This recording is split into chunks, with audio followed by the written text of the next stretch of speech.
Hi నమస్తే, నేను నెల్లికట్ట Shankarrao, right politics. ఈరోజు మనం అనీస్ ముక్తదర్ భాయ్ తోటి మాట్లాడదాం. తెలంగాణ ఎన్నికల ఫలితాల తర్వాత బీఆర్ఎస్ నాయకులతో చాలామందితో మాట్లాడడానికి ప్రయత్నం చేసిన అసలు కారణాలు ఏమిటి, ఫలితాలకు బీఆర్ఎస్లో ఉన్నటువంటి మంచి చెడుల గురించి మాట్లాడాలనుకున్నా, కానీ ఎవరు ఇంట్రెస్ట్ చూపలేదు. అనీస్ భాయ్ నేను నా రిక్వెస్ట్ తోటి ఆయన వచ్చిండు. అసలు ఈ ఫలితాలకు కారణాలు ఏమిటి ఒకసారి రివ్యూ చేసుకుందాం, ఆయన ఒపీనియన్ తీసుకుందాం. నమస్తే అనీస్ భాయ్. నమస్తే శంకర్. ఎట్లా ఉంది ఫలితాల తర్వాత, ఎట్లా ఫీల్ అవుతున్నారు? ఊహించారా ఈ ఫలితాలు? సహజంగా ఇట్లయితే ఊహించలేదు, కాకుంటే వచ్చేలాక అనిపించింది. కొన్ని తప్పులు జరిగినాయి మావతోటి అని అనిపించింది. మా గవర్నమెంట్ మాత్రం ఖాయం అనుకున్నాం మేము. గవర్నమెంట్ తప్పకుండా వస్తుంది, అయితే మెజార్టీ తగ్గుతుంది అనేదే ఒక దాంట్లో ఉన్నాం మేము, నమ్మకంగా ఉన్నాం అనుకోండి. 88లో 88 గెలిచారు, కాబట్టి 68 గెలుస్తారు అనుకుంటా. సరే 68, 65 కాదు, కానీ గవర్నమెంట్ అయితే మాదే అని చాలా నమ్మకంగా, చాలా ఖచ్చితంగా ఉన్నాం మేము. అండ్ నేననే కాదు, అంటే మేమనే కాదు, రాష్ట్ర వ్యాప్తంగా అదే అనుకున్నాము. అయితే రిజల్ట్స్ వచ్చినాక నిజంగా కూడా ఆశ్చర్యానికి గురి అయినాం. ఎందుకంటే కొన్ని రిజల్ట్స్, పర్టికులర్లీ నల్గొండ విషయానికి వస్తే 50 వేలతో ఓడిన సీట్లు ఉన్నాయి మాయి. మేము యాక్సెప్ట్ చేయాల్సిందే. 11 సీట్లు. అదే 50 వేలతో ఓడుతున్నాం మేము. ఒక 5-6 సీట్లు 8 సీట్ల దాకా 50 వేలతో ఓడుతున్నామంటే మాతోటి కొన్ని తప్పులు జరిగినాయని మేము యాక్సెప్ట్ చేయాల్సిందే. చాలా సహజం అనుకోండి. జనరల్గా ఇది కేసీఆర్ ప్రభుత్వం మీద వ్యతిరేకతనా, లేకపోతే ఎమ్మెల్యేలు మంత్రుల మీద వ్యతిరేకతనా? ఫస్ట్ ఆఫ్ ఆల్ ఒక 10 ఏళ్ళు అయినాక సహజంగా ఇండియన్ కల్చర్లో ఇన్కంబెన్స్ ఉంటుంది అంటది. గతంలో కూడా చూసినాం. అంటే తెలంగాణ ఫార్మేషన్ కంటే ముందు తెలుగుదేశం ఒక 10 ఇయర్స్ ఉంటే మళ్ళీ కాంగ్రెస్ ఒక 10 ఇయర్స్ ఉంది. తెలంగాణ ఫామ్ అయినాక బీఆర్ఎస్గా మేము 10 ఇయర్స్ ఉన్నాం. ఇప్పుడు మళ్ళీ ఒక మార్పు అనేది వచ్చింది. అయితే ఒక్కటేంటంటే తెలంగాణ అనుకోండి, ఏపీ అనుకోండి, పబ్లిక్కి అలవాటు ఉంది అన్నట్టు ఒక మెసేజ్ ఉంది. రెండోది ఏంటంటే వ్యతిరేకత రకరకాలుగా ఉంటుంది. సరే, ఎవరికైనా పడనోళ్ళు ఉంటారు. కేసీఆర్ గారు ఎన్ని పనులు చేసినా గిట్టని ప్రతిపక్షాలు ఉంటాయి, అది సహజమే. బై ఒకటేమనుకున్నామంటే మా క్యాండిడేట్స్ మీద కొంచెం వ్యతిరేకత. అంటే ఒకటి, గతంలో మొన్న 12 సీట్లకు మార్పు అయింది. 12 అంటే దాంట్లో కామారెడ్డిని కలుపుకొని 12. అంటే అట్లా కామారెడ్డిని తీసేస్తే 11 సీట్లను క్యాండిడేట్లను మార్చిండ్రు. క్యాండిడేట్లను మార్చితే మేము 9 ప్లేసెస్లో గెలిచినాం. మార్చడం వల్ల కొంతమంది 9 ప్లేసెస్ గెలిచినాం.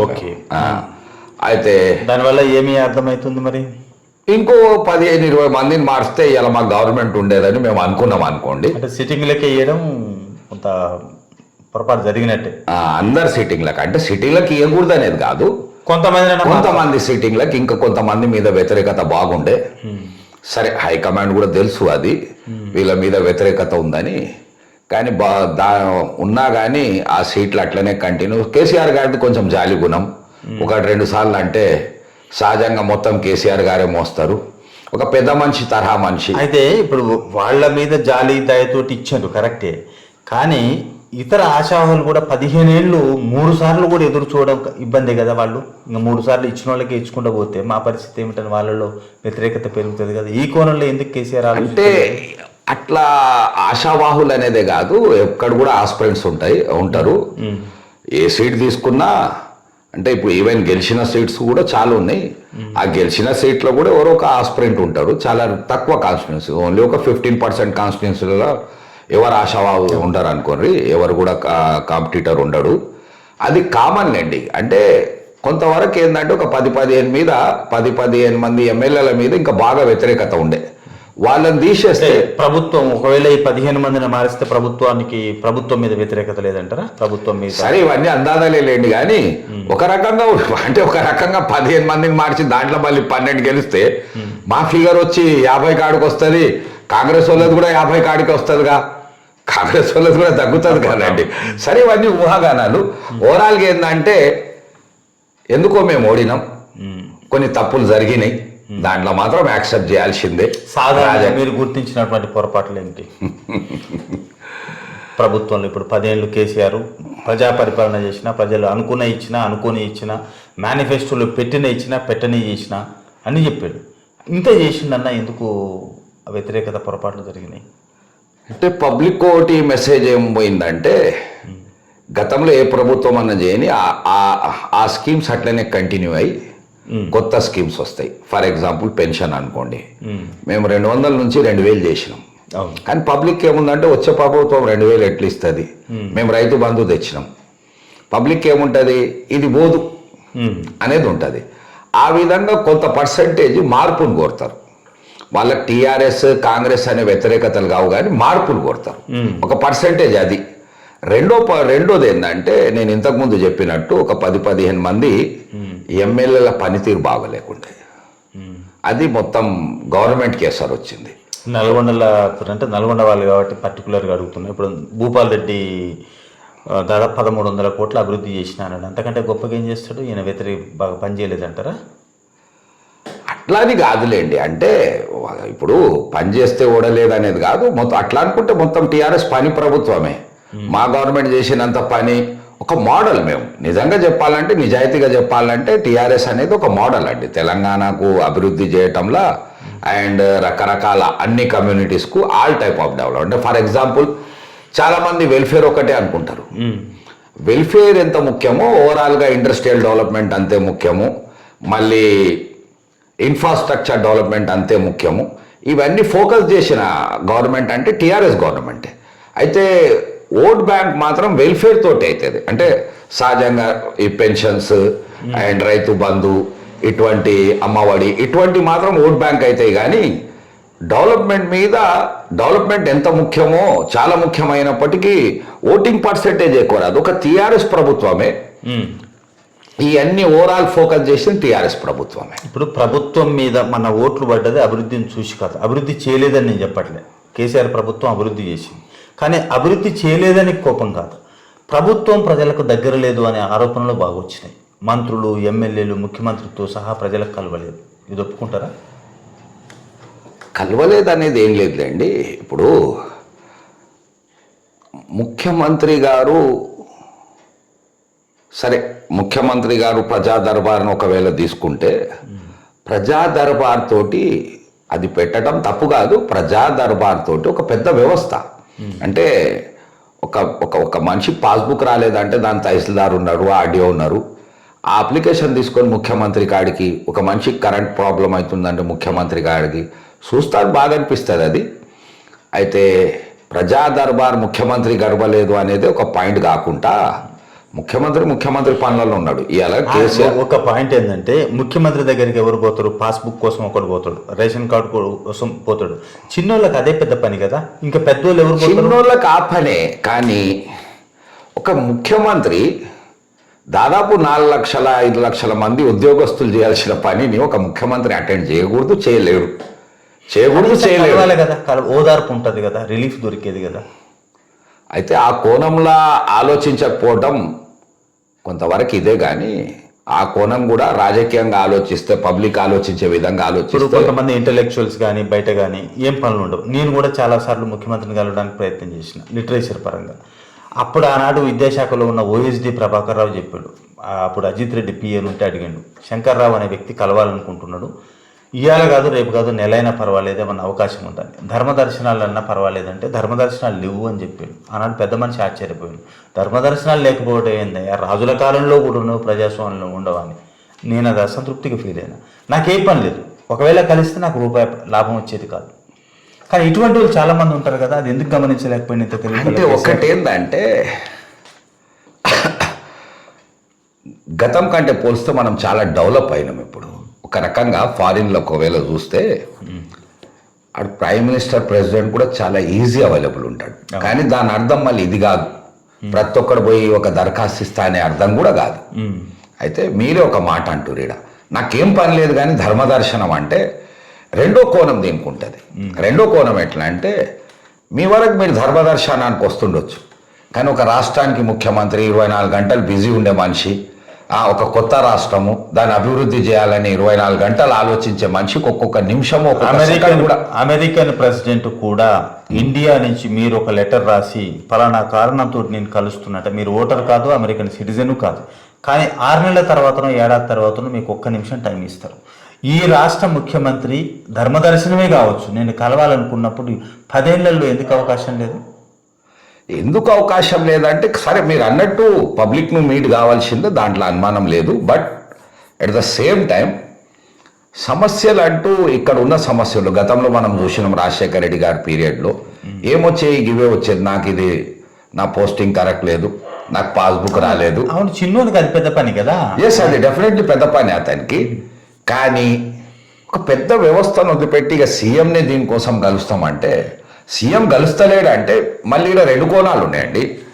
ఉదాహరణ, మీకు గెలవలేదు, ఓకే, మరి కల్వందే ఇండస్ట్రీస్ రాలేదుగా, కల్వందే ఫారిన్ ఇన్వెస్ట్మెంట్స్ రాలేగా మనకు.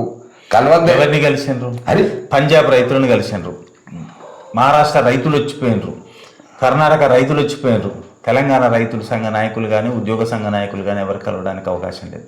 బయటి రాష్ట్రాలకు ఎట్లా తలుపులు తెరుచుకుంటున్నాయి, తెలంగాణ రాష్ట్ర ప్రజలకు 10 ఏళ్ళకి ఎందుకు మూసుకున్నాయి? ఇప్పుడు ఫస్ట్ మీరు ఇంకో అంశం క్యాచ్ చేసుకోవాలి. ఇక్కడ మనకు చాలా ఇన్వెస్ట్మెంట్స్ వచ్చినాయి, అండ్ ఇన్వెస్ట్మెంట్స్ రావటం వల్ల మనకు మస్తు ట్యాక్సులు వచ్చినాయి. ఒక స్టేట్ అభివృద్ధి కాదు, అభివృద్ధి, ఇన్వెస్ట్మెంట్స్, ట్యాక్స్లు, వీటి మీద ప్రజలు తీర్పు కలవంది రాలేదుగా, ఇవన్నీ కలిస్తేనే వచ్చినాయి. ఎవరిని కలవాలను, డబ్బులు ఉన్న వాళ్ళను. అది డబ్బులు అంటే కాదు కదా సార్, ట్యాక్స్ అవసరం. ఇవాళ మనం ఇన్ని స్కీమ్లు నడిపిస్తున్నాం, నడిపిస్తే డబ్బు అవసరమేగా. డబ్బులు తప్ప అంటే మరి స్కీమ్స్ ఎందుకు? అవి అయితే వెల్ఫేర్ చాలా అవసరం. వెల్ఫేర్ కావాలంటే ఇవన్నీ మన కాడ ఇండస్ట్రీస్ రావాలి, మన కాడ వనరులు పెరగాలి, మన ఆదాయం పెరగాలి. అదేనే పెట్టుబడిదారులను మనకు అవసరం, లాభం ఫలానా వల్ల లాభం ఉంటుందంటే ప్రభుత్వానికి కలిసింది తప్ప సామాన్యుల బాధను కూడా వినాలి కదా. తీరుస్తారా లేదా తర్వాత ముచ్చట, కనీసం వినాలి కదా. నేను మీ పాయింట్ను కాదైతే అంటలేను, బట్ బిల్కులే దీన్ని నింద మాదిరిగా మాత్రం తీసుకోకూడదు. ఎందుకు ప్రజల్లో అభిప్రాయం పోయిందని ఒప్పుకుంటారా? సరే, ఆయన ప్రజల్లో మాత్రం మీరు అన్న అభిప్రాయం కొంతవరకు ఉంది, అది మనకు కొంతవరకు మైనస్ అయింది. ఎందుకంటే మీరు అన్న పాయింట్లా రాజకీయంగా ఒకవేళ రాజకీయంగా చూస్తే అది అవసరమే. అంటే వేస్ట్ ఆఫ్ టైం అయినా ఆయనకు తృప్తి, అవును, ఆయనకు తృప్తి, అది అవసరమే. బట్ ఒక కొత్త రాష్ట్రము, కొత్త ప్లానింగ్, రకరకాలుగా డెవలప్మెంట్ అవసరము. ఓవరాల్ డెవలప్మెంట్ కోసం అన్ని వర్గాలు డెవలప్ కావాలి. అంటే వెల్ఫేర్ ఒకటే కాదు, ఓట్ బ్యాంక్ అయ్యేది మాక్సిమం వెల్ఫేర్ తోటే. బట్ కుటుంబ పెద్ద ఎన్ని వ్యాపారాలు చేసినా ఏం చేసినా కుటుంబ సభ్యులతోటి 5 నిమిషాలు గడపాలని కోరుకుంటారు. ఇక్కడ రాష్ట్రానికి ఆయన పెద్ద. మీరు ఎన్ని ఆర్థిక లావాదేవీలు, ఎంత డెవలప్మెంట్ గురించి మాట్లాడినా పట్టించుకోరు, అది అవసరమే. కానీ మా కోసం ఎంత టైం కేటాయించింది అనేది ఆ సంతృప్తి ఉంటుంది ఆ ఇంట్లో, రాష్ట్రంలో కూడా. అది మిస్ అయ్యిండు కేసీఆర్ అనేది ఆ లాజిక్. అది మేము చెప్తున్నాంగా. ఇప్పుడు పబ్లిక్ మాత్రం ఆ విధంగా ఆలోచించినప్పుడు అది ఓట్ బ్యాంక్ పరంగా ఒకవేళ ఆలోచిస్తే అవసరమే.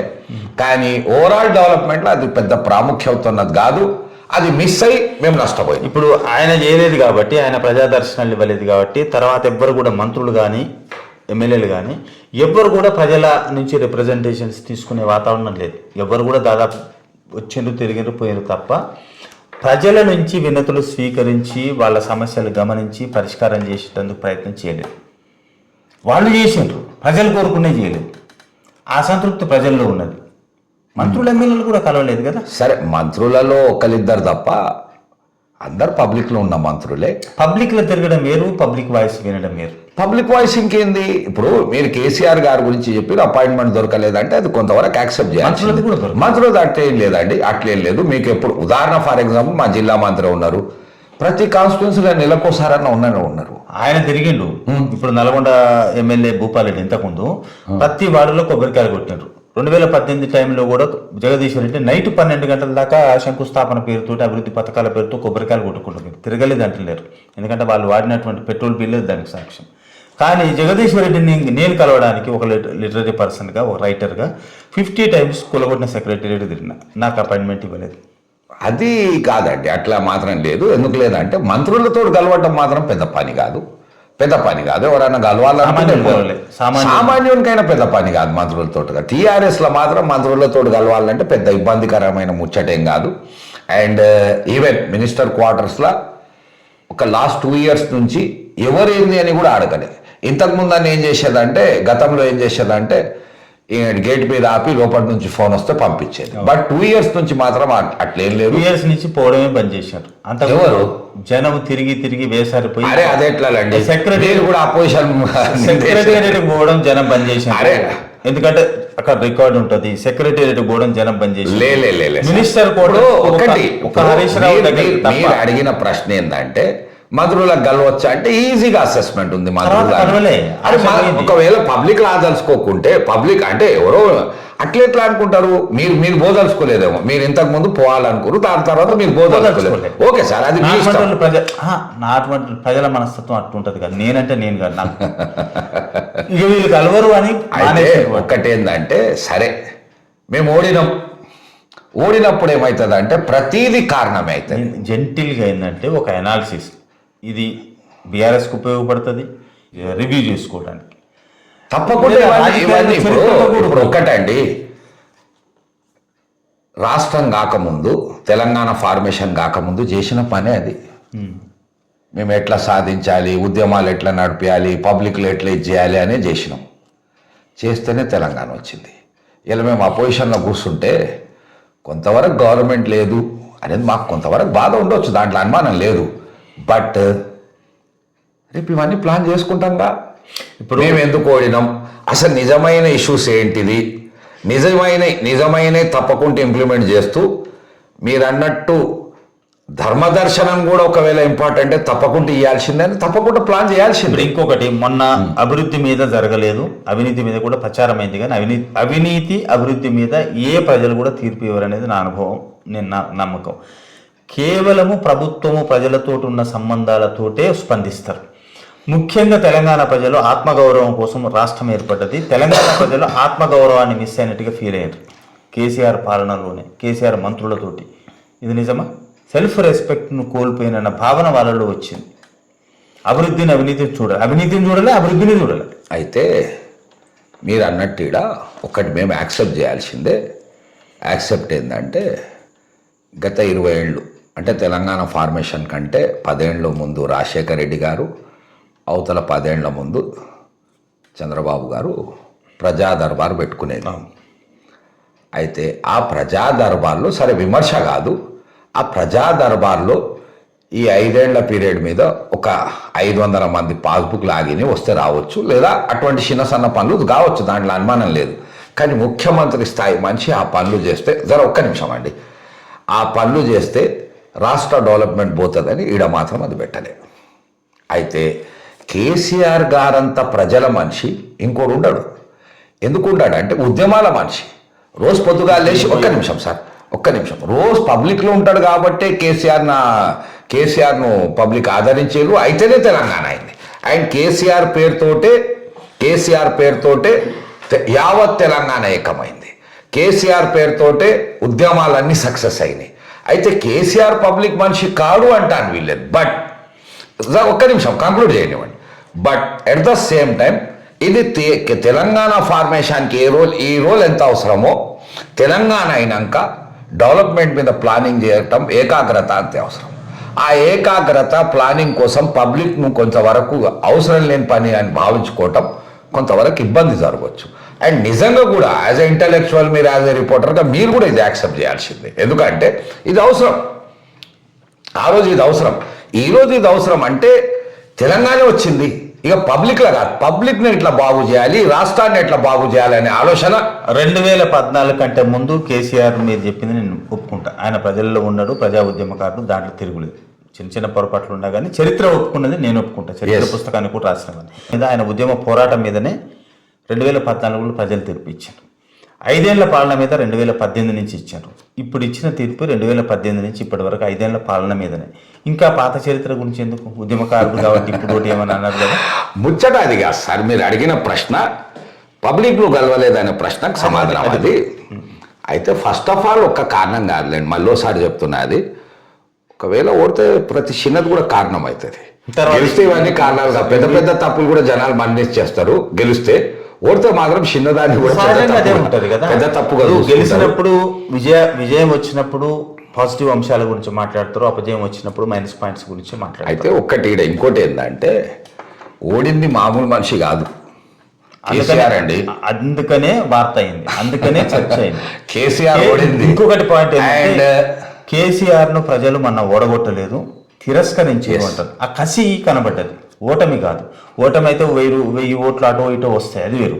కానీ ప్రజల్లో ఒక కసి కనబడ్డది, ప్రజల తిరస్కారానికి గురైంది కేసీఆర్. అట్లా ఏం కాదులేండి, ప్రజలకు ఏం అలవాటు అంటే సరే కొన్ని తప్పులు ఉన్నాయి, దాంట్లో మాత్రం సమర్థించుకునేది కాదు, కొన్ని తప్పులు జరిగినాయి. దాంట్లో ఒక ప్రధాన కారణం ఏంటంటే ఒక 10-15 మంది మీద బాగా వ్యతిరేకత ఉండే, గెలిచే మా 10-15 సీట్లు పోయే వరకు అవతలోళ్ళకి లాభం అయింది. ఎందుకంటే ఒక్కటిసారి ఏదో కాంగ్రెస్ ఘనమైన చరిత్ర పెట్టుకొని, అంటే వాళ్ళ 70 ఏళ్ల చరిత్ర ఘనంగా ఉండొచ్చు, కానీ తెలంగాణలో వాళ్ళ ఉనికి చక్కగా లేకుండే. నిన్న మొన్నటి దాకా ఒక 6-7 నెలల ఒక్క నిమిషం అంటే చరిత్ర చెప్తలేను, నేను చరిత్ర చెప్తలేను.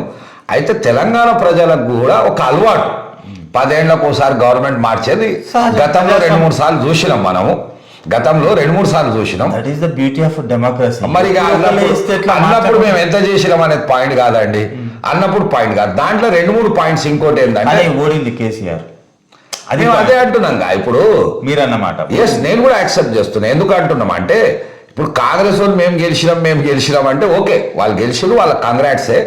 But at the same time ప్రజల ఆశ వేరేగుండే, కొన్ని తప్పులు ఒక 10-15 మందిని మార్చేది ఉండే, అది జరగలేదు. ఇంకా చిన్న అంశాలు, ఇంకొకటి ఏంటంటే చిన్న అంశాలు మిస్ అయినాయి. ఇవన్నీ ఏమైందంటే మా ఓటమికి కారణమైంది. ఎప్పుడైతే మా ఓటమికి కారణమైందో ప్రతిదీ పెద్ద అంశం అయిపోయింది మాకు. కరెక్టే, అంతే. అపజయం ఉన్నప్పుడే మైనస్ పాయింట్. కేసీఆర్ మీద ప్రజలు చాలా ఆశలు పెట్టుకున్నారు. అవినీతి అనేది మాట కనబడితే నా కొడుకైనా బిడ్డనైనా జైలు పెడతానన్న కేసీఆర్ మంత్రివర్గంలో ఎమ్మెల్యేలు, మంత్రులు విపరీతమైన సంపదను పోగేసుకున్నారు, 1000 కోట్లకు సంపాదించుకోరు. అలా కుటుంబ సభ్యులతో సహా ఆరోపణలు ఎదుర్కొన్నారు. ఇది మైనస్ పాయింట్ కదా.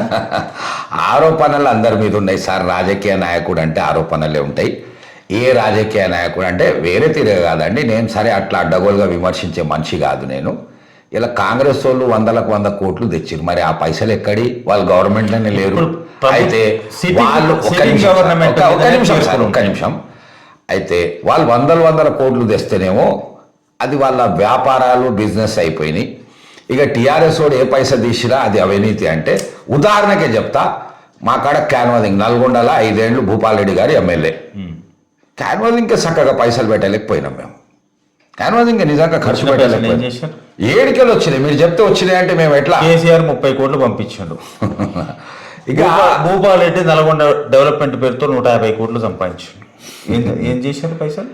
అయితే ఒక్కటి సార్, ఆరోపణలు మస్తుంటాయి. ఆరోపణలు అంటే ఆరోపణలు రసీదులు చేయాలి కదా, పబ్లిక్ డొమైన్ లో ఉన్నటువంటి మాట లేదు సార్. అట్లా అవినీతి సరే ఒక్క నిమిషం సార్, అవినీతి అయితే అన్నారు.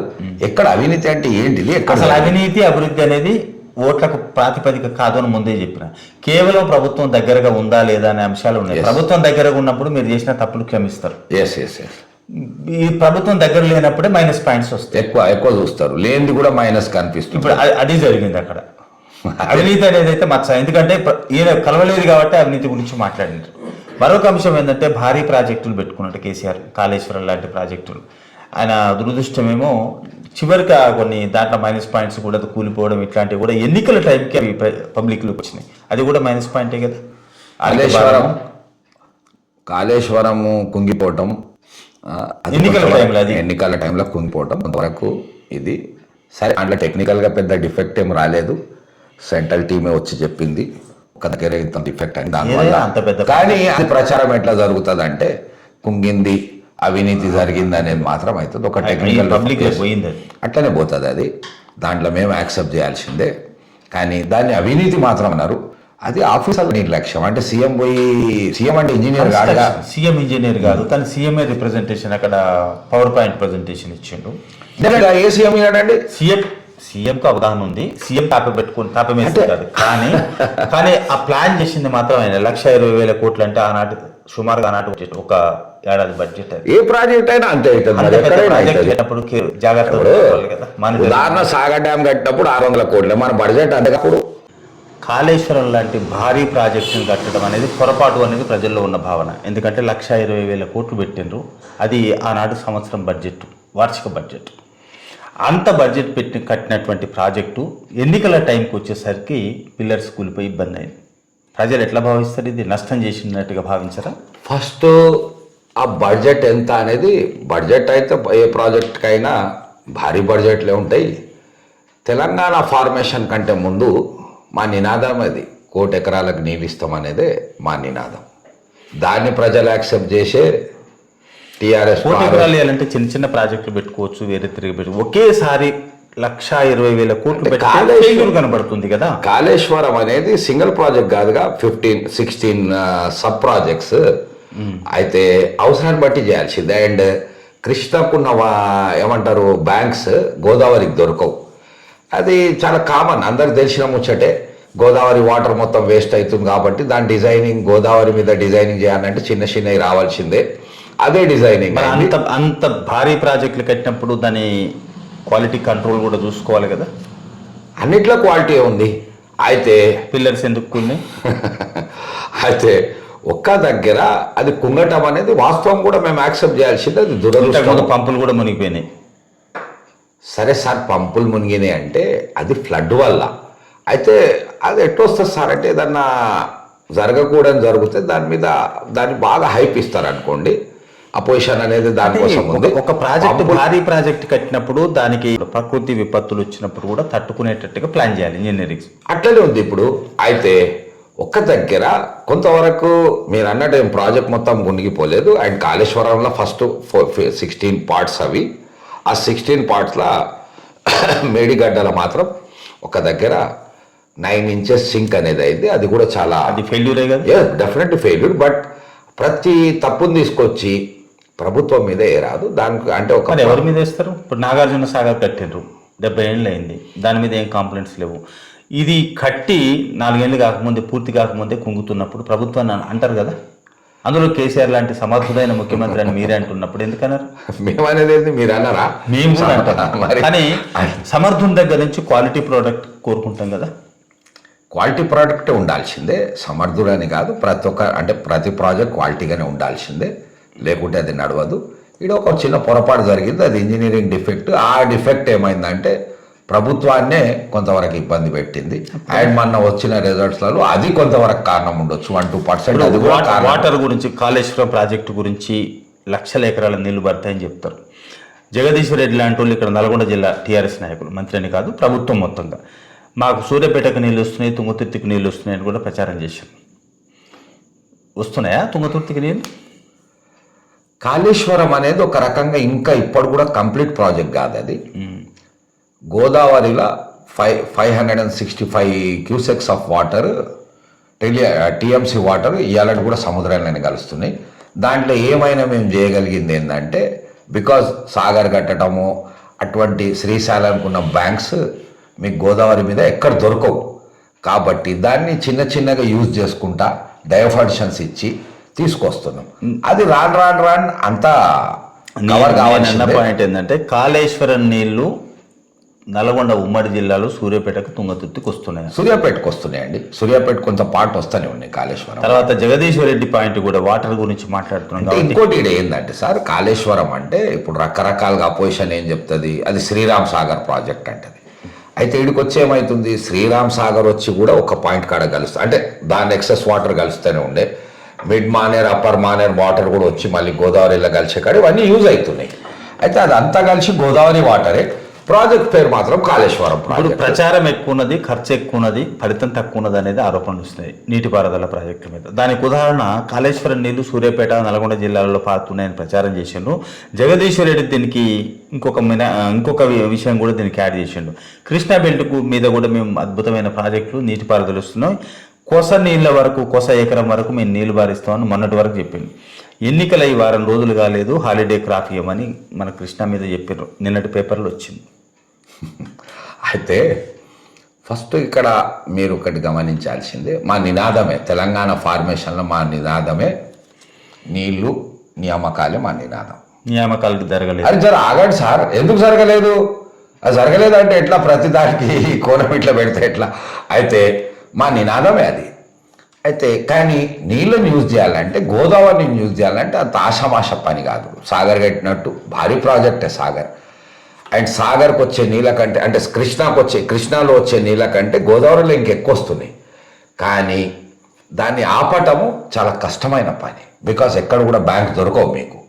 అటువంటి ప్రాజెక్ట్స్ను అటువంటి వాటర్ను మేము డైవర్ట్ చేసేటప్పుడు చేస్తున్నప్పుడు అది టైం తీసుకుంటుంది అండ్ కొసదాకా నీళ్ళు వస్తాయి దాన్ని మొత్తం యూటిలైజ్ చేస్తే. మీరు టెక్నికల్గా ఈ టెక్నికల్ పాయింట్స్ ఏం చెప్పినా కాళేశ్వరం విషయంలో ప్రజలు కోపం మీదనే ఉన్నారు, సంతృప్తి పడతలేరు. ఒప్పుకుంటారా? ఫస్ట్ ఆఫ్ ఆల్ ఏంటంటే జనాలు ఒక రకంగా ఏంటంటే కృష్ణా మీద ఉన్న డ్యామ్స్ టైప్లో దీన్ని చూడటం ఒకవేళ మొదలు పెడితే సాటిస్ఫై కాలేరు. ఎందుకు కాలేరంటే జనరల్గా ఏంది, గోదావరి అనేది కృష్ణ కంటే పెద్ద రివర్, ఇది ప్రతి ఒక్కరు తెలుసు. అరే సాగర్ కృష్ణ మీద ఈ ప్రాజెక్ట్స్ అని ఉన్నాయి, గోదావరి మీద ఎందుకు లేవు అనేది కామన్. అంటే టెక్నికల్గా ప్రతి ఒక్కరికి అవగాహన ఉండదు, ప్రతి ఒక్కడు ఆ టైప్లా మాట్లాడాడు కాబట్టి కంపేర్ ఇట్లా చేసుకుంటారు. గోదావరి పెద్దది, కృష్ణ దాని తర్వాత సెకండ్, దానికంటే చాలా చిన్న రివర్ కృష్ణ, ఈ వాటర్ ఎందుకు లేట్ అవుతుంది అనుకుంటారు. బట్ ఈడ న్యాచురల్గా ఈడ ఉన్న బ్యాంక్స్ ఈడ దొరకవు మీకు. కృష్ణ బారేది మొత్తం గుట్టల మధ్య నుంచి. దాని అదృష్టం ఏంటంటే సరే కర్ణాటక అండ్ తెలంగాణ ఏపీకి అదృష్టం ఏంటంటే కృష్ణ మొత్తం భారీ గుట్టల మధ్య నుంచి బారుతుంది. పారినప్పుడు ఎక్కడ కూడా మీకు బ్యాంక్స్ దొరుకుతాయి. గోదావరి అట్లా వాళ్ళది సులభమైన కాంగ్రెస్ వాళ్ళు కట్టారు, కష్టమైన మీకు కట్టమని అట్లా కూడా మేము ఎప్పుడు విమర్శించలేదుగా. అది ఎందుకు కట్టిరు అనలేదుగా. అరే వాడు కూడా ఫస్ట్ ఛాన్స్ అది తీసుకురు, ఇవాళ మిగిలింది ఇది, ఈ వాటర్ కూడా యూటిలైజ్ చేయటం అనేది ఒక సాహసమైన పని అండ్ చేయాల్సిన దాని మొత్తం మీద. కానీ కంపారిజన్ దాంతో చేసినప్పుడు జనాలు సాటిస్ఫై కాదు. కాళేశ్వరం ప్రాజెక్టు ఫెయిల్యూర్స్ కూడా సమర్థించే ప్రయత్నం చేస్తుంటారు. సరే అది టెక్నికల్ అది సమర్థించే పని. అయితే సమర్థించే పని ఎక్కడిది, మీరు కూడా దీన్ని అర్థం చేసుకోవాల్సిందేగా.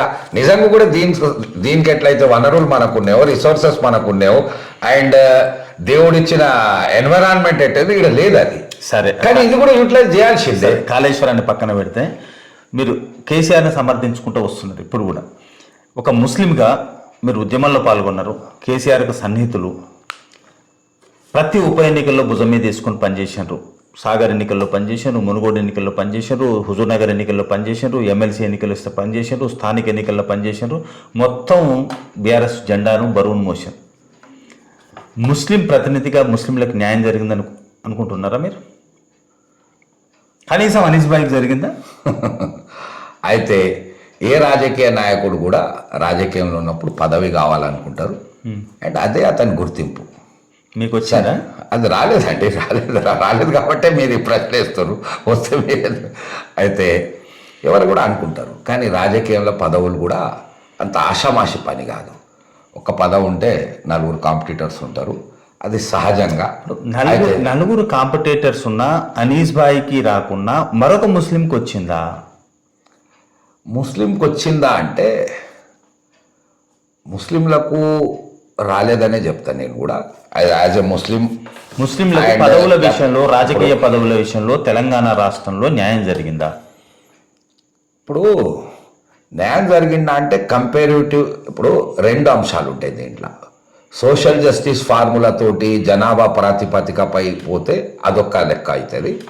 అండ్ రెండోది రాజకీయంగా ఆ టైం ఉన్న ఒత్తిళ్లను చూసుకుంటే అదొక విధంగా పోతుంది. ఏదో ఒక విషయంలో కావాలి కదా. ఇప్పుడు సోషల్ జస్టిస్ అనే కాడికి వస్తే ముస్లింస్ 12% రిజర్వేషన్. సోషల్ జస్టిస్ అనేది సరే టీఆర్ఎస్, కాంగ్రెస్, కమ్యూనిస్ట్, కేసీఆర్ ఈజీగా 12% రిజర్వేషన్, 12% రిజర్వేషన్ ఇస్తాడు. దాని గురించి 10 సంవత్సరాలుగా ఎప్పుడు మాట్లాడలేదు.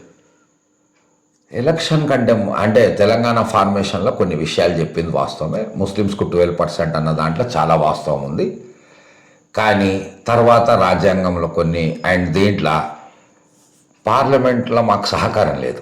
అంటే ఎట్లా ఉంటుంది అనుకోరు? మీకు ప్రాంతీయ పార్టీకి పార్లమెంట్లో సహకారం ఎట్లుంటుంది అనుకో నా భరోసా ఇచ్చింది. చాలా ప్రాంతీయ పార్టీలు ఉన్నాయి, చాలా ప్రాంతీయ పార్టీలకు అంటే ఆ టైం అక్కడ కూడా ఒక పార్టీ ఉండాలి. ఆ నేషనల్ లెవెల్లో ఉన్న పార్టీ ఒక రకంగా యాంటీ ముస్లిం పార్టీ అని అందరు ముస్లిం భావించే పార్టీ అది. కాబట్టి ఇంకా వాళ్ళు నిన్న మొన్న ఎలక్షన్లు ఏమంటారు, మేము ఉన్న రిజర్వేషన్.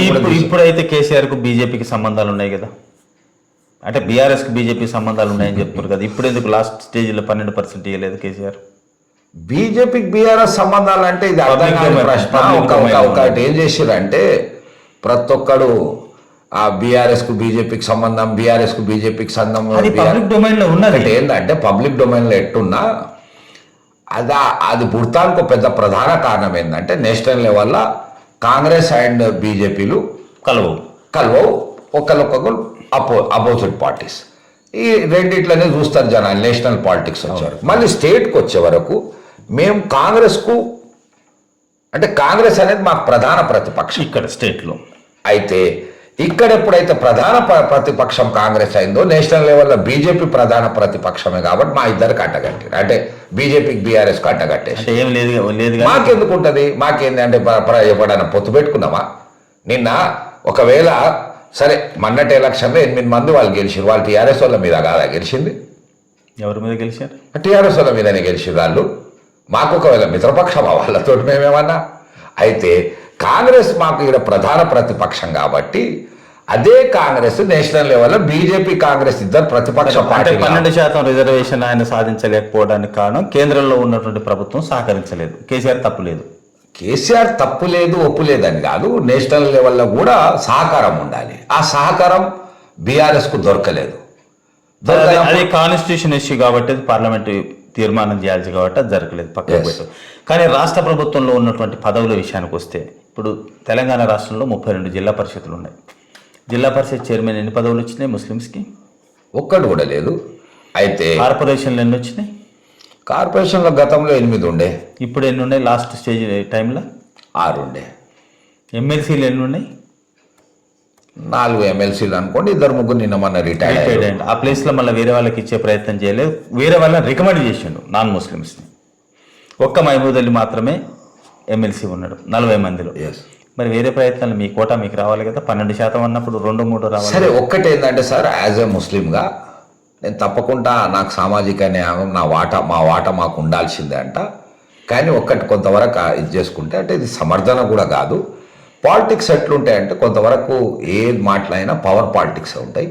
ఆ టైం పార్టీలు ఏమన్నా ఉండని సామాజిక న్యాయాన్ని పక్కకు పెట్టేసి ఆ టైం గెలిచే క్యాండిడేట్స్ కాడికే పోయి రిజర్వేషన్ లేని, ఫర్ ఎగ్జాంపుల్ ఈవెన్ బీసీస్ అంటే ఎస్సీ ఎస్టీల కాన్స్టిట్యూషనల్ బాడీలో రిజర్వేషన్ లోకల్ బాడీలో ఉంది కాబట్టి వాళ్ళు కనబడుతుంది. ఒకవేళ బీసీస్ ముస్లిమ్స్ విషయానికి వస్తే కాన్స్టిట్యూషనల్ బాడీస్లో రిజర్వేషన్ లేనందుకు వీళ్ళు కనబడకుంటాయి. దాంట్లో పర్టికులర్గా ఇంకా ముస్లిమ్స్ ఇంకా గెలిచే వాళ్లకు సమర్థులకే అనుకుంటే ఎమ్మెల్యేలుగాను పార్లమెంటుకు జరిగే ఎన్నికలలో ఆ సీట్లు అవసరం కాబట్టి ప్రభుత్వాలు ఏర్పడతాయి కాబట్టి ఆ సీట్ల ఆధారంగానే వాళ్ళకు బలవంతులైన వాళ్ళకి ఇచ్చిండ్రు అనుకుందాం. కానీ ఎమ్మెల్సీల విషయంలో ఆ టైం ఏమవుతుంది సార్ అంటే ఆ టైం సామాజిక న్యాయం లేదా కొంతవరకు ఒక్కొక్క దగ్గర 4 ఆస్పిరెంట్స్ ఉండాలి. ఈయనని గెలిపియాలంటే మళ్ళీ ఈయనకు ఒక ఎమ్మెల్సీ ఇవ్వాలి. ఇదే ఏమవుతుందంటే దీంట్లో బీసీ ముస్లిమ్స్ చాలా వరకు అన్యాయం అయిపోతుంది. పాలిటిక్స్లో పవర్ పాలిటిక్స్లో ముస్లిమ్స్కి అన్యాయం జరుగుతుంది కదా అని పక్కా జరుగుతుంది. అంటే దాంట్లో ముస్లిం కమ్యూనిటీ కదా ఇంత బీఆర్ఎస్ జెండా మోసుకున్నటువంటి ప్రతిదాన్ని మీరు వేసుకొని తిరిగిన అనీస్ భాయ్కి ఏం జరిగింది? సరే, ఇక నా పర్సనల్ మళ్ళీ అది వేరే అనుకోండి. ఎందుకంటే పర్సనల్గా వచ్చే వరకు ఎట్టుంటుంది, 4 కనీసం మీరు మీకు ఒకటి ఇవ్వాలి అన్న ఆలోచన కేసీఆర్కి ఉందా? తప్పకుండా ఉంటుంది. ఎందుకు ఉండదు? ఉంటుందా? ఉన్నదా? ఉంటుంది. ఎందుకు ఉండదు? మరి మీకు ఎందుకు ఇవ్వలేదు? మీరు కనీసం ఆయన దృష్టికి పోయి చెప్పారా ఎప్పుడన్నా ప్రత్యక్షంగా? అంటే అట్లా కాదు. ఇప్పుడు ఒక పదవి కావాలంటే ఒక లంబా ప్రాసెస్ ఉంటుంది. ఇక్కడ ఎమ్మెల్యే కాడి నుంచి మంత్రి కాడి నుంచి మళ్ళీ ఇక్కడ బాగా సపోర్ట్ అవసరం ఉంటుంది. అండ్ ఒకవేళ సపోర్ట్ దొరికిన సేమ్ టైం వేరే వాళ్ళు కూడా కాంపిటీటర్స్ ఉంటారు. ఒక్కోసారి ఏమవుతుంది, 4 సాటిస్ఫై చేయలేమని ఆపేస్తారు. ఇప్పుడు ఫిలప్ కానీ కార్పొరేషన్స్ కూడా బాగున్నాయి. ఉదాహరణ సెట్విన్ తీసుకుందాం. సెట్విన్ అనేది దాదాపు ముస్లిమ్సే ఇప్పటిదాకా చైర్మన్స్ అయినారు. ఆ సెట్విన్ ఫిలపే కాలే. ఎందుకు ఫిలప్ కాలేదంటే 4-5 ముస్లిమ్స్ కోరుతున్నారు. ఎవరికి ఇవ్వాలి? ఎవరికో ఒకరు ఇవ్వచ్చు కదా. మీ ఫార్ములా కరెక్టే, మేము కూడా అదే కోరుతాం. బట్ ఆడెట్లా ఆలోచిస్తారంటే ఈయనకిస్తే ఈయన కోపం, ఈయనకిస్తే ఈయన కోపం అని కూడా ఆలోచించి ఇప్పుడు వాళ్ళే దోషి మీకు ఎవరికి ఇవ్వకుండా చేసినట్టు కదా. ఒక రకంగా ఓవరాల్ పాలిటిక్స్ చూస్తే ఇక్కడ బీఆర్ఎస్ అండ్ కాంగ్రెస్ బీజేపీ అనేది కాదండి. ఓవరాల్ పాలిటిక్స్ చూస్తే కొంతవరకు ఈ బీసీస్కు మైనార్టీస్కు రాజకీయంగా అన్యాయం జరుగుతుంది. పార్టీలు ఏమన్నా మీ పార్టీలో అయితే కంపారిటివ్ మెథడ్లో వీళ్ళకంటే వీళ్ళు మెరుగు అన్నట్టు తప్ప ఓవరాల్గా చూసుకుంటే మాత్రం అన్యాయం జరుగుతుంది. ఓవరాల్గా చూసుకుంటే ఇండియన్ పాలిటిక్స్లో మాత్రం ఇది యాక్సెప్ట్ చేయాల్సిందే. ఎందుకంటే బీసీల ఉద్యమాలలో ముస్లిం ఉద్యమాల్లో పాల్గొన్న వాళ్ళం మేము. అయితే దీన్ని యాక్సెప్ట్ చేయాల్సిందే. బట్ కంపేరిటివ్ మెథడ్లో మాత్రం ఇక వాళ్ళకంటే వీళ్ళు మెరుగు వీళ్ళకంటే వీళ్ళు మెరుగు అనే ఫార్ములా నడుస్తుంది అనుకోండి. దాంట్లో కూడా ఒక్కోసారి ఏమవుతాయి, ఒక్కోసారి బలమైన క్యాండిడేట్స్ ఉండి వాళ్ళు ఆపితే ఆగిపోతుంది, ఏదో రకంగా ఆగుతున్నాయి. అది అన్యాయమే అనుకోండి. అండ్ పర్టికులర్గా మేము ఎవరైనా పనిచేసేది దానికోసమా, మా రికగ్నేషన్ ఒక పోస్ట్ అనుకుంటాం, దాంట్లో ఎలాంటి తప్పు లేదు. రాకపోవడం కొంతవరకు బాధాకరమే అండ్ వస్తుందని ఆశిస్తున్నాం. ఇంకేమొస్తుంది ప్రభుత్వం మీద? అరే ప్రభుత్వం లేకుంటే ఏమవుతుందంటే మళ్ళీ రామ ఎట్లా మేము. అనిల్ భాయ్, తెలంగాణ ప్రభుత్వంలో ముస్లిమ్స్కి అన్యాయం జరిగిందనే భావన ఉంది, మీరెంత సమర్థించుకుంటున్నా. పదవుల విషయానికి వస్తే కార్పొరేషన్ పదవి ఇయ్యలేదు, ఎమ్మెల్యే పదవులు ఒక షకీల్ మాత్రమే ఉన్నాడు, ఎమ్మెల్సీలు ఇంతకుముందు ఉన్న చివరికి మహమూద్ అలీ మాత్రమే మిగిలిండు, లోక్సభకు ఇయ్యలేదు, రాజ్యసభకు పంపించలేదు, కనీసము కార్పొరేషన్లకు కూడా ఇవ్వలేదు, జిల్లా పరిషత్లు ఇవ్వలేదు, కష్టపడ్డ వాళ్ళకు కూడా ఇవ్వలేదు. ఇంకా మీరు దాన్ని పట్టుకొని ఎలాడతారా? ఇంకా మీకు న్యాయం జరుగుతుందన్న ఆశ ఉందా? ఆశ లేనిది మేమేం లేవండి, తప్పకుండా. అంటే పదవులలో కొంతవరకు రాలేదనేది మీరు అనే క్వశ్చన్ వాస్తవమే. అయితే దీంట్లో రెండు వేరు వేరు అనుకోండి. డైరెక్ట్ ఎలక్షన్లో పోయే పదవులు వేరు, ఎమ్మెల్యేలు ఎంపీలు వేరు అనుకోండి. అండ్ కార్పొరేషన్స్ ఇటువంటి నామినేట్ పదవులు వేరు. నామినేట్ పదవులకు మళ్ళీ ఏమవుతుందంటే ఇంకో ప్రాబ్లం అవుతుంది. ఇంకో ప్రాబ్లం ఏమవుతుందంటే ఒక ఎమ్మెల్యే కాడ నలుగురు ఆస్పిరెంట్స్, అంటే ఒక ఎమ్మెల్యే కోసం నలుగురు ఆస్పిరెంట్స్ ఉండటం, వాళ్ళని సంధానించడానికి ఏదో ఆ టైం ప్రామిస్ చేసే వరకు సామాజిక న్యాయం అనేది దెబ్బ పడుతుంది. అండ్ దాంట్లో ఆ దెబ్బ ఎవరి మీద పడుతుందంటే ఎక్కువ శాతం ముస్లిమ్స్ అండ్ బీసీస్ మీద పడుతుంది. బీసీస్ మీద ఇంకా చాలా ఎక్కువ ముస్లిమ్స్ మీద పడుతుంది. అది యాక్సెప్ట్ చేయాల్సిందే. బట్ పవర్ పాలిటిక్స్ ఏంటంటే ఇది ఇండైరెక్ట్ నామినేట్ అయినా దీంతో కనెక్ట్ అయి ఉన్నాయి. ఈడ కొంతమంది ప్రామిసెస్ ఉన్నారు, ఆ ప్రామిసెస్ ఫుల్ చేసే వరకు వీళ్ళంతా వెనుకపోతారు. ఇప్పుడు జరిగిన అన్యాయానికి ఏదో ఒక జస్టిఫికేషన్ ఇచ్చే ప్రయత్నాలు మీరు చేస్తున్నారు, కానీ కామన్ ముస్లిం ఓటర్స్ దాన్ని కన్విన్స్ కావట్లేదు. 2014 ఎన్నికలలో బీఆర్ఎస్కి సపోర్ట్ చేశారు ముస్లిమ్స్, 2018 ఎన్నికలలో బ్రహ్మాండంగా సపోర్ట్ చేశారు. కానీ మొన్న జరిగిన ఎన్నికలలో తెలంగాణ వ్యాప్తంగా ముస్లిమ్స్ బీఆర్ఎస్ని తిరస్కరించారు, ప్రత్యామ్నాయంగా కాంగ్రెస్ ఓట్లు వేశారు. ఈవెన్ నల్గొండ జిల్లాలో ప్రత్యక్షంగా చూసినా పోలైనటువంటి ఓట్లలో, ముస్లిం ఓట్లలో 90% మంది కాంగ్రెస్ కోటేశారు. మీ అటువంటి పార్టీలో పనిచేసే వాళ్ళు మాత్రమే బీఆర్ఎస్ కోటేశారు. నిజమైంది? ఈసారి ముస్లిం ఓట్ అనేది తగ్గింది బీఆర్ఎస్కు, అది వాస్తవం. అయితే అది ముస్లిం ఓటే కాదు, అన్ని ఓట్లు తగ్గితేనే మేము ఓడినాం. అన్ని కమ్యూనిటీల ఓటు, అన్ని వర్గాల, సరే అన్ని వర్గాల ఓట్లు తగ్గినాయి, అన్ని కమ్యూనిటీల ఓట్లు తగ్గితేనే బీఆర్ఎస్ అనేది ఇలా ఓడింది. దాంట్లో అనుమానం లేదండి, యాక్సెప్ట్ చేస్తున్నాం. At the same time Muslim vote bank కూడా తగ్గింది. అయితే గతంలో ఏంటంటే ఏ కమ్యూనిటీ ఓటు ఎట్లున్నా 2018లో మాత్రం మాదొక అందాజు ఏంటంటే దాదాపు 90% ముస్లిం ఓట్ బీఆర్ఎస్కి వచ్చిందని అనుకున్నాము. కానీ ఈసారి ఒక 50 మాకు రావచ్చు, 50 వాళ్ళకి పోవచ్చు అనుకుంటున్నాం. అయితే ఓడినప్పుడు లెక్కలు ఎట్టుంటాయి అంటే చాలామంది పోయిరు అనుకుంటారు. ఒక రకంగా 4 ఓట్లు మాకు రావాల్సిన 4 ఓట్లు మాకు రాకుండా అటుపోతే ఆ లెక్క 8 అవుతుంది, డబల్ అవుతుంది. అయితే 50% ముస్లిం సీట్ వేసి 50 అటు పోయే వరకు ఏమైంది, మా 4 ఓట్లు తగ్గి వాళ్ళకి 4% పెరిగింది కదా. అయితే ఇది 8 కాడికి పోతుంది, మా తగ్గుతుంది. తగ్గి పెరిగే వరకు అటువంటిప్పుడు ఏమనిపిస్తుంది అంటే అందరు ఎస్, అయితే ఆ డ్యామేజ్ అట్లా ఎక్కువ అవుతుంది. దానికి సరే రకరకాల కారణాలు ఉన్నాయి. ఆ రకరకాల కారణాల్లో ఇంట్లో ముస్లిం కూడా ఆ కారణాలనే వస్తాడు. యాంటీ ఇన్కంబెన్సీ ఒక పాయింట్, రాజకీయంగా పదవులు తక్కువ వస్తున్నాయి అంటే ఈడ లోపట్నేమో అంటే సమర్థించటంగా నేను ఒక ఆస్పిరెంట్నే, నాకు కావాలనుకునే మనిషినే. కానీ ఎట్ ద సేమ్ టైం అక్కడ పరిస్థితులు కూడా మేము కొంతవరకు అర్థం చేసుకోండి. కామన్ మ్యాన్ ఏమవుతుందంటే మాకు అన్యాయం జరుగుతుంది అనుకుంటారు. అది మీరు ఆస్పిరెంట్, మీరు ఆశించరు, కానీ మీ విషయం సీఎం దాకా పోలేదు, ఇక్కడ ఎమ్మెల్యే సహకరించలేదు, మంత్రి సహకరించలేదు అని బయట వినబడుతున్నమాట. నిజమా అది? అట్లా ఏముండదండి, ఎందుకు సహకరించారు కానీ ఇక్కడ స్థానిక మంత్రి అయితే సపోర్ట్ చేస్తే వచ్చేది అనీస్ భాయ్కి అన్యాయం జరిగింది అంటారు. అంటే సరే సపోర్ట్ చేస్తే అంటే సపోర్ట్ ఎట్లా ఉంటుంది, సపోర్ట్ లేకుంటే ఎట్లుంటుంది? మేము పార్టీలో ఉన్నాం, సపోర్ట్ లేకుంటే ఎట్లుంటుంది? అందరికి ఏరు కదా, అందరు పార్టీలో ఉన్నప్పుడు అందరికి ఏరు కదా. సాగర్ ఎన్నికల్లో హామీ ఇచ్చిన ఎంసీ కోటిరెడ్డికి 6 నెలల ముందే ఎమ్మెల్సీ ఇవ్వాలని పట్టుబట్టి ఇప్పించారు. 10 ఏళ్ళుగా పనిచేస్తున్న అనీస్ భాయ్కి కార్పొరేషన్ పదవి కూడా రాలేదు, మంత్రి సపోర్ట్ లేదు, సహకారం లేదు అనేది పబ్లిక్లో మీ బీఆర్ఎస్ వాళ్ళే అంటున్నారు. సరే రానప్పుడు కొన్ని ఎక్కువనే అనుకుంటాం. అయితే ఫస్ట్ వేరే వాళ్ళు అనటం ఏంది, నేనే అనుకుంటా, నాకు తప్పకుండా నాకు వస్తే బాగా అనుకుంటాం, దానికోసం మేము పనిచేస్తున్నాం, తప్పకుండా ఆశిస్తాము. రాకపోవటానికి కారణాలు కూడా మస్తు అని మేము కూడా ఇదవుతున్నాం. అందుకే ఈ విషయంలో డిసప్పాయింట్ అయిందా? అంటే డిసప్పాయింట్మెంట్ ఎట్లా ఉంటుందండి, ఉండదంటానికి వీల్లేదు. ఎందుకంటే మేము పనిచేసేది దానికోసమే. డిసప్పాయింట్ అయ్యారు. ముస్లిం కమ్యూనిటీకి న్యాయం జరగలే. వ్యక్తిగతంగా మీరు డిసప్పాయింట్ అయ్యారు. మొన్న ఎన్నికలలో బీఆర్ఎస్ పార్టీ నుంచి చాలామంది వీడిపోయి కాంగ్రెస్లో చేరారు. మీకు కూడా బ్రహ్మాండమైన ఆఫర్ వచ్చింది. రాష్ట్ర స్థాయి నాయకులు మిమ్మల్ని టచ్లోకి తీసుకున్నారు. అయినా మీరు పోలేదు. ఎందుకు? మంచి ఆఫర్ వచ్చింది కదా. లేదండి, సరే ఇప్పుడు కొన్ని విషయాలు ఎట్టుంటాయి సార్ అంటే, రాజకీయం అన్నప్పుడు ఇక్కడ నుంచి అక్కడి నుంచి ఇక్కడికి ఫోన్లు రావటం సహజమే. కానీ ఒక్కటి ఓవరాల్ మీకు ఆఫర్ వచ్చిందా? మిమ్మల్ని కాంగ్రెస్ పెద్ద నాయకులు, రాష్ట్ర స్థాయి పెద్ద నాయకులు మాట్లాడారు అనేది నాకున్న సమాచారం. నిజమా? మాట్లాడారు అనుకోండి, మాట్లాడతారు. ఎందుకు మాట్లాడారు? ఇప్పుడు కాంగ్రెస్ పార్టీ గెలవాలన్నప్పుడు, ఎలక్షన్లో పోవాలన్నప్పుడు, అంటే నేను విమర్శిస్తలేను, నేను చాలా స్మూత్ గోయింగ్ మనిషిని కాబట్టి నేను అడగోలుగా విమర్శించా.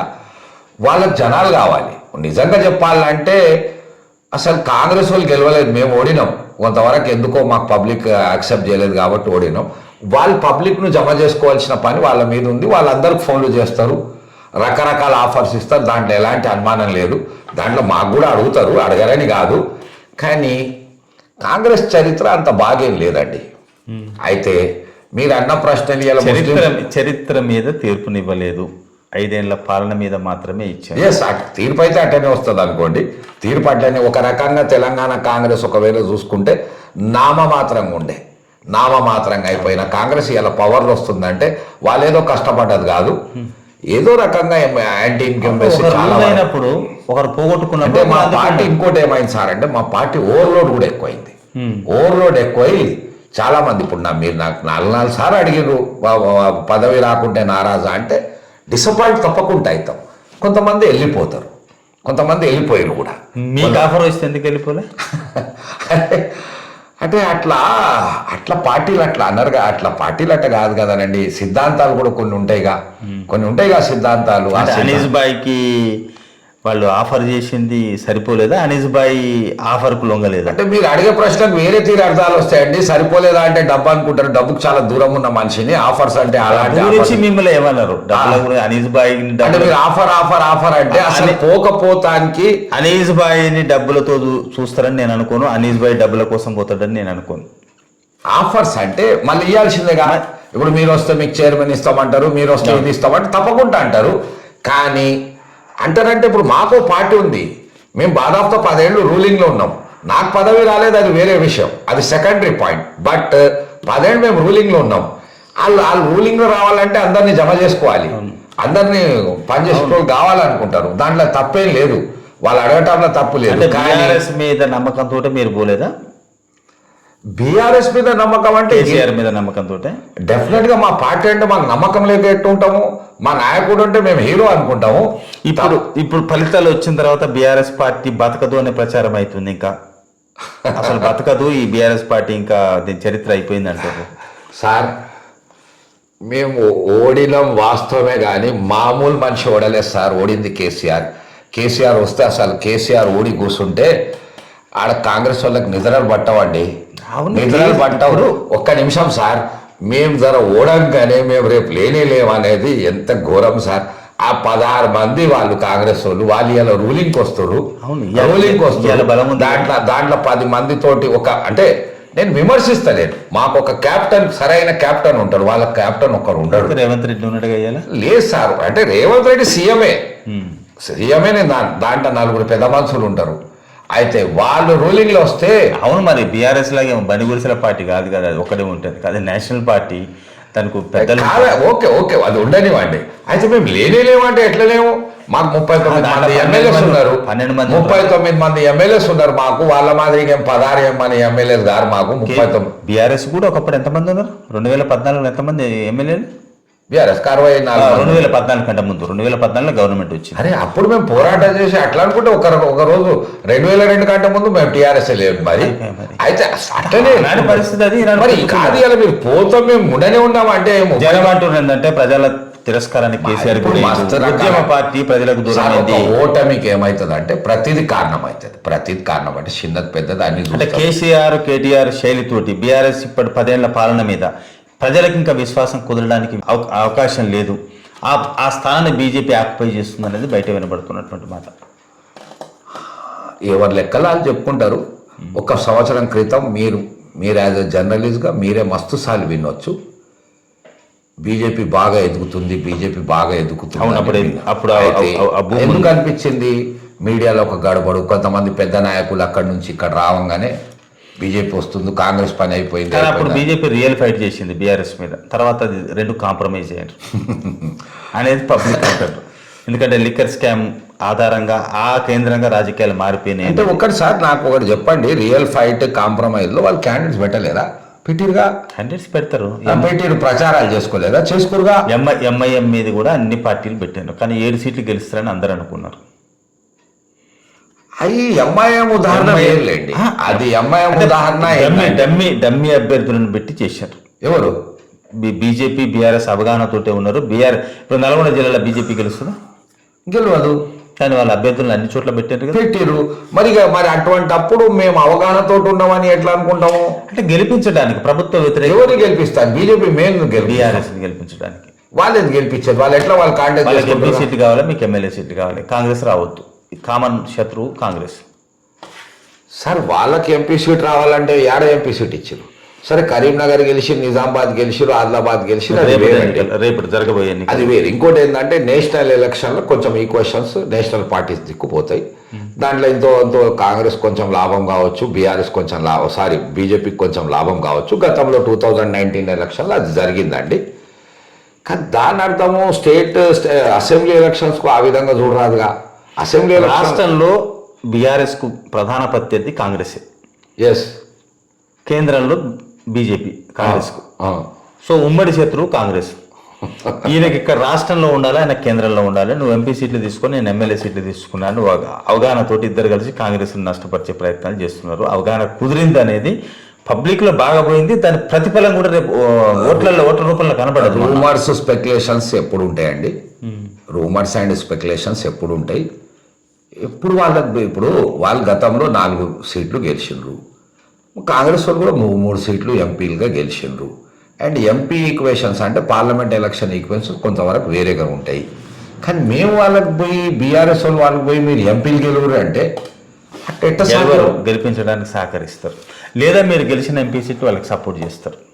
మీరే గెలిచి వాళ్ళకి సపోర్ట్ చేస్తారు. ఇది అవగాహన అంటేనే అది. మేము గెలిచి వాళ్ళకి సపోర్ట్ చేస్తే అవగాహన అంటాం. దాంట్లో మొన్నటి వరకు కేసీఆర్ సపోర్ట్ చేసినట్టుగా మోడీకి అనేక విషయాల్లో, నోట్బందీ విషయంలో కానీ, ఇప్పుడు కాశ్మీర్ విషయంలో చేసిండ్రు, తర్వాత ఇది సివిల్ కోడ్ విషయంలో కూడా సైలెంట్గా ఉన్నాడు, సైలెంట్గా సపోర్ట్ చేసిండు, బాజాప్తగా సపోర్ట్ చేసిండు.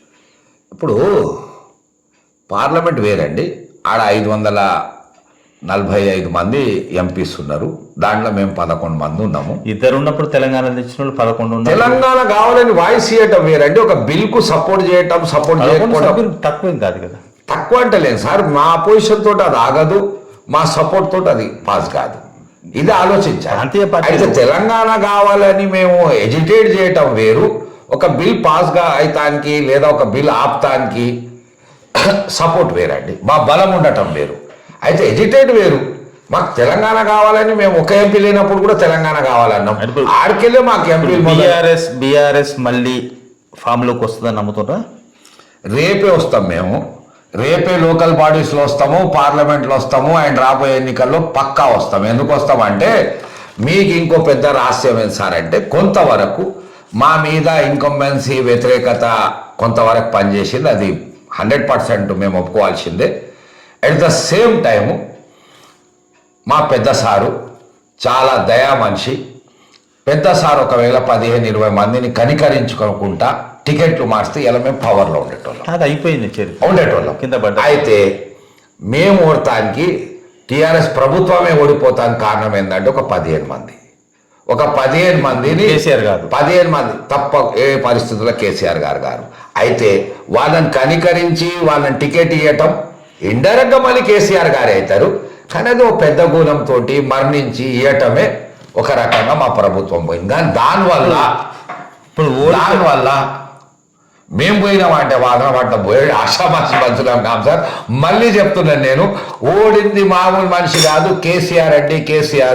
కేసీఆర్ ఓడిందంటే వాళ్ళు కొంతవరకు చాలా, ఇప్పుడు వాళ్ళు కూడా అదే అంటున్నారు. అది సార్ ఆగండి సార్, వాళ్ళు చాలా గ్రేట్ అనుకోవచ్చు, కానీ కేసీఆర్ అంటే ఒక ఉద్యమం సార్. ఉద్యమమే మీరన్న మాట కాంగ్రెస్ వాళ్ళు అంటున్నారు.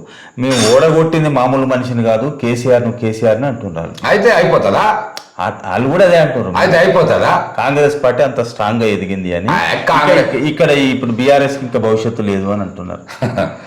లాల్సిందే లేండి, వాళ్ళు కూడా 4 రోజులు ఇది చేయాలి. ఇంకొకటి, ఇప్పుడు కింద పడ్డ బీఆర్ఎస్ లేపేది ఎవరు? కేసీఆర్ లేపుతాడా? తప్పకుండా మేమందరం లేపుతాం. కేసీఆర్ లీడర్ ఉంటాడు. కేసీఆర్ కేటీఆర్ ఎవరు నాయకత్వం ఇస్తారు సార్? నాయకత్వం ఎవరికి ఇస్తామంటే కేసీఆర్ అంటే అట్టెట్టుంటే మా నాయకుడు, అసలు నాయకుడు అయితే కేసీఆరే. కేటీఆర్ కూడా తప్పకుంటాడు, ఆదిశ్వరరావు సాబ్ ఉంటాడు, జగదీశ్వర్, ప్రతి ఒక్కరు ఉంటారు. స్టెప్ వైజ్ మేమందరం ఉంటాం. అయితే కేసీఆర్ విలువ, కేసీఆర్ హుందాతనం, కేసీఆర్ పెత్తనం, కేసీఆర్ సర్దే. ఇప్పుడు కేసీఆర్ మళ్ళీ ఫామ్ లోకి వస్తాడు, బీఆర్ఎస్ ఫామ్ లోకి వస్తారని నమ్ముతున్నారు. మీకు కూడా న్యాయం జరుగుతుందని నమ్ముతున్నారు. అంటే నెలకు ఎలక్షన్ అయితే మాత్రం రేపు నెలలను చూపెడుతుంటే మేము, కానీ నెల కావు సార్, ప్రతి నెల ఉండాలి ఎలక్షన్స్. అయితే ఇప్పుడు మేము మా ఓటమిని యాక్సెప్ట్ చేయాల్సిందే. మేము ఇలా ఓడిపోయి ఉన్నాం అనుకోవాల్సిందే. 5 ఏళ్ల తర్వాత మళ్ళీ అసెంబ్లీ అనుకోవడం కాదు, రియాలిటీ అండి. నేను కాదంటలేనుగా, కానీ ఇప్పుడు లేస్తారంటే పోయి వచ్చే నెలలో ఎలక్షన్ ఉంటే ఏమన్నా ట్రై చేస్తుంటే లేస్తానికి మళ్ళీ మేము నిరూపించుకుంటే ఇప్పుడు మాకు సప్లిమెంటరీ ఉండదు. అయితే తప్పకుండా వచ్చే గవర్నమెంట్ మేము ఫామ్ చేస్తాం. వచ్చే గవర్నమెంట్ ఎందుకు, రేపు లోకల్ బాడీస్లా చూద్దురు, అండ్ రేపు పార్లమెంట్లో చూద్దురు, జనరల్ ఎలక్షన్స్లో అంటే మళ్ళీ లోకల్ బాడీ ఎలక్షన్స్లో, మున్సిపాలిటీ ఎలక్షన్లో తప్పకుండా మా సత్తా ఉంటుంది సార్. తప్పకుండా అడ్డగోలుగా పోయేటోళ్ళం ఏం కాదండి, పబ్లిక్ లో ఉన్నోళ్ళం మేము. థ్యాంక్ యూ అనీస్ భాయ్, చాలా విషయాలు చెప్పారు. మీ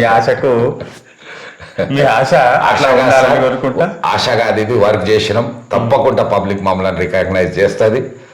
బీఆర్ఎస్ మళ్ళీ ప్రాణం పోస్తారని మేము నమ్ముతున్నాం.